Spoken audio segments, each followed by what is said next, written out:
Hey everybody, on this episode of Mr. Fix, we're going to build a barn door from scratch. Now, you're going to see this design. I'm going to pop it up here to see the design I want to build. Now, how do we make this the cheapest way possible? Well, go to your local Home Depot and pick up a piece of 1/2 inch. It doesn't matter what kind it is, as far as you just want it finished on one side, okay? And we're going to attach everything on the unfinished side. Now, we're going to need one board of 1 by 6 by 6, 3 boards of 1 by 4 by 8s, and then a miscellaneous big piece here that would have to be at least 8 inches. So this is a spare piece that I had, and I'm going to rip this down. And then groove, knotty wood, Alexander molding. This comes in a pack. They're 8 feet long. They're about 3.5 inches wide. Tongue and groove. You need 2 packs of it. Everything that I have in here came out to $209 Canadian, tax included. For this piece of board, you could rip it down yourself. But what I did was I measured the door, totally what I needed. With that measurement, you can go to Home Depot, get them to rip it down, and that, the plywood, is going to be your template for what your door is going to be, give or take your little bit of additions that you do. Some 3/4 inch that will be able to nail this one because it's relatively thick. Now, as you can see, I have my game plan on how it's going to do. So first step is the plywood. Second step, layers all on top. This section here, we need to leave about 1 inch gap. And then we're going to do the outer layer as a sandwich, full. The reason for this being shorter is that there's a track that goes in between that keeps it as a guide when you do these barn doors. So the middle piece, when we're doing all this tongue and groove, will be 1 inch shorter than the other 2 outside. So we're going to get a straight edge, give it 1 inch, and we're going to mark it. Okay. So that 1 inch will give us the gap we need as far as doing any kind of like guide. Next, what we want to do is probably get a guide as far as the middle center is concerned. Out and see what it looks like. Now with these tongue and groove pieces, you can have one or two choices. This one or the other one. I'm going to go with this one. So I'm going to probably have the tongue up on all of this side. So I'm going to start. I'm going to cut a 45. See how it fits, and then I'm going to cut pretty much parallel to this. You could overhang them and then cut them, but I'm going to take it nice and easy, go nice and slow, and study your pieces because there's chunks out of here. So make your pieces work. You want to do a line in the middle to give us a good guide. Yeah.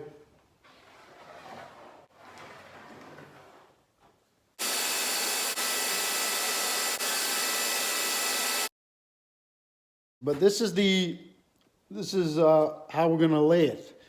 Now, you don't have to worry about the edge here because there's going to be the 4-inch piece on top, and there's going to be a 4-inch piece right in the middle. So it doesn't have to be perfect. You know, I'm pretty good online, but it doesn't have to be perfect because there's going to be that cover there and a cover on the edge.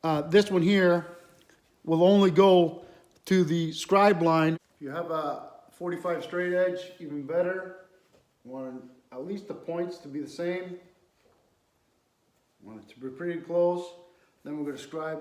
I already marked it to make sure, and then we're going to cut it. And then we're going to proceed and do the rest of this side.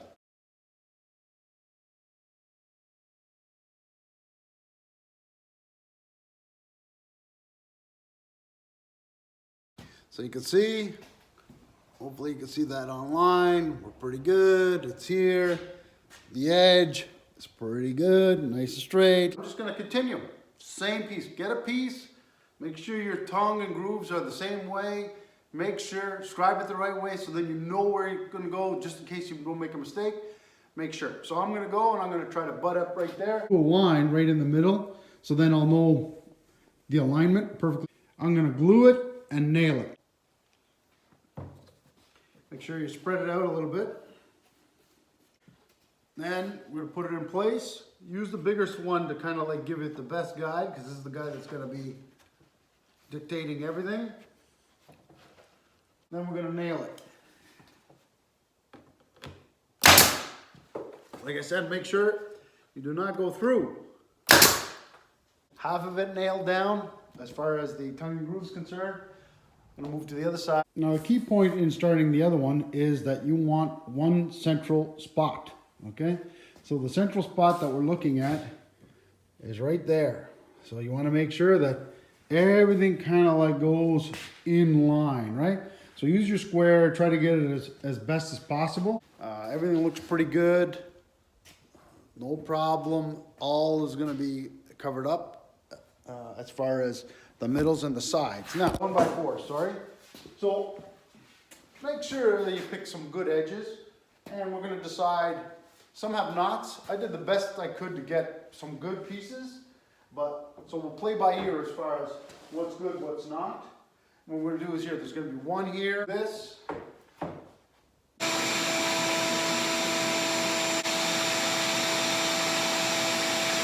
Okay, so I ripped this one down to 8-inch.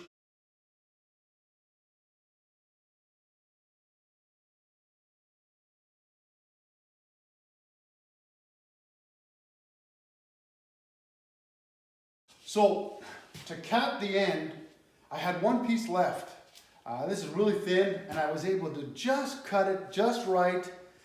And it's an inch and a half. These thin pieces are very expensive to go to the store. I ripped it and I got it down. And if you come see this, let's just stick it down in here. This fits perfectly right here. Now in the back, I'm not really concerned about because it's the back of the door. It's hard to see, but this front edge is very important. So I'm gonna glue it, nail it, and it should look pretty good.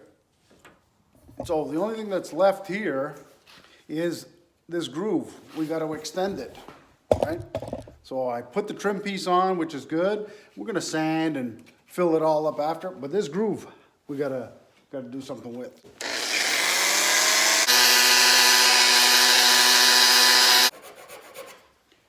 Perfect. So I'll repeat the other side. Here she is, everybody. Totally finished. I'm really happy with it. You know, I saw this design on the internet. I said, you know what? That's the design that I want to have. So it wasn't too difficult. Make sure that you pick the proper materials because you can blow the budget on this. Take your time. If you want to do the design, you do it. If not, you can do a simpler version. Lots on there.